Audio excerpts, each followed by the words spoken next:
Hi guys, welcome to my channel again today. My name is Rhoda Adeyemi. So today, this video is a continuation of the previous video where I share my experience of Visa Refusal. So basically, I will be talking about what I felt went wrong with the application process or what might lead to the initial visa refusal. So what I think happened initially, remember I said I already paid for 12 months. That's 3 terms tuition out of 4 terms. So for someone that paid such amount, that's uh 18 no 21,000, yeah, that was 21,000 CAD. So that was the amount I paid. So for someone that paid such amount, and I had enough money at the time of the application in my account and my husband's account for my proof of fund. So remember, I applied alone, I didn't apply with my family. So along the line, I guess before my application was being attended to, there was a drastic fall in the value of naira, so which now turned the amount I had as a proof of fund to be a kind of half of what I now needed at that time. Do you understand? Having a little above what was required, and now that there is devaluation of naira, that amount that you thought was enough is now half of what would be enough. You understand now? So that was what happened. So I felt that could be a reason to, I'm not sure.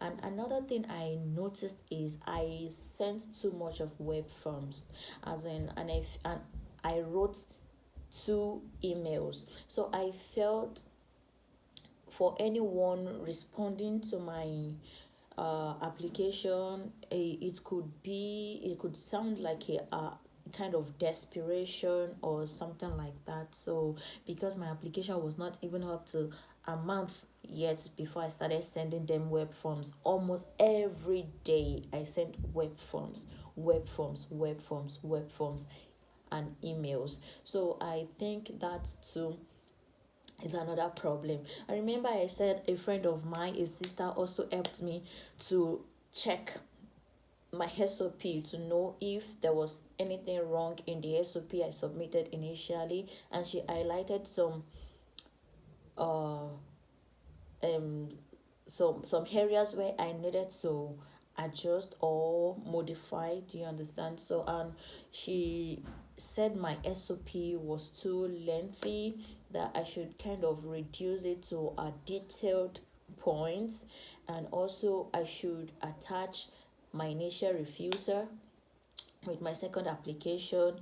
I should, in the first part of the SOP, like I should address my refusal first and bring up stuff, explanation for it, and why I think I should be considered again, that those things they mentioned have been sorted out now, so there should not be any problem again. And she also advised that I should make sure that for every upload I do, my receipts, school fee receipts, should come first. For every upload, that my school fee receipt should come first, because for my initial application I just uploaded it once, and that was in the financial part. So she said I should upload it on every part that required so an upload in the application, and that was what I did. And I think it's really worked for me, because it was just within a week I got my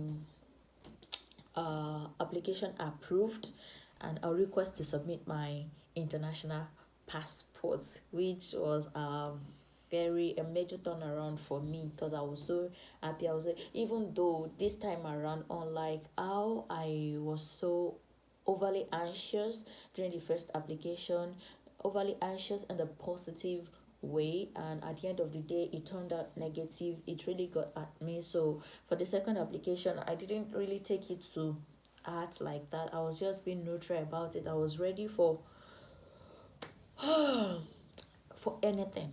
I was ready for anything, even though I was still praying, but I was ready for anything. I didn't actually take it to heart or put it on my head, or you know what I mean. So, and eventually I got it, and it was so interesting. It was very, very interesting. I really bless God for that. So my advice is, what you submit and how you gather your applications matter a lot. What you submit, how you gather your applications matter a lot.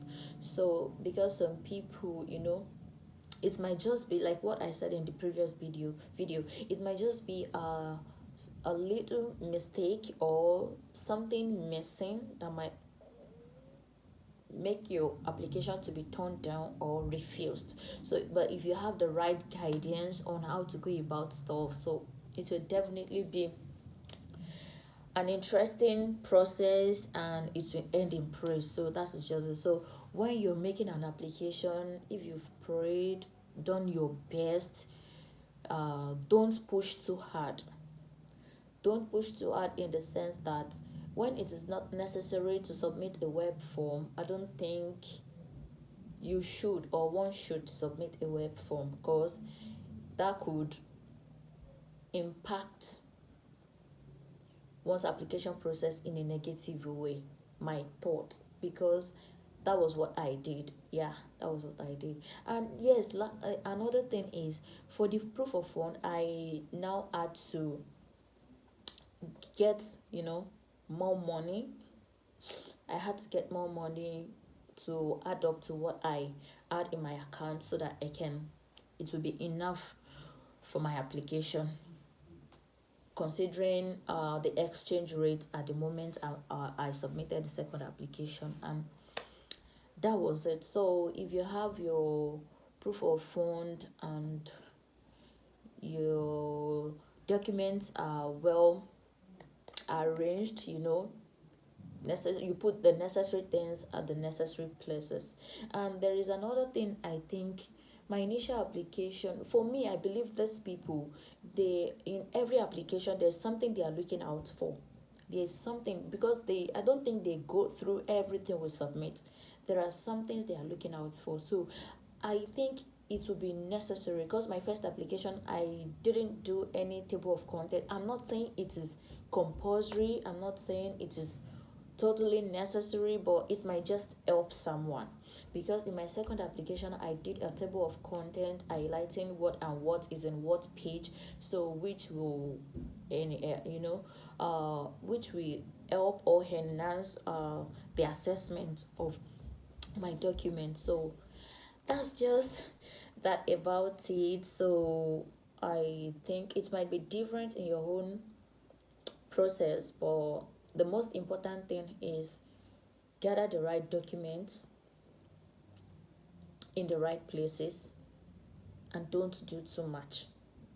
Don't do too much. Just be genuine. Just be be genuine in what you do. Don't do too much. Don't do too much, and don't push too hard. So that's just what I have to say.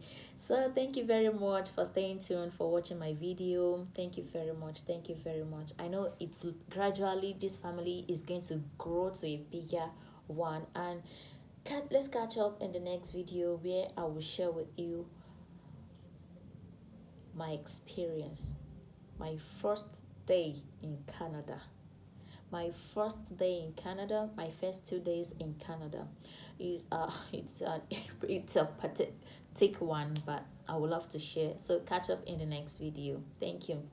Bye. Have a great week.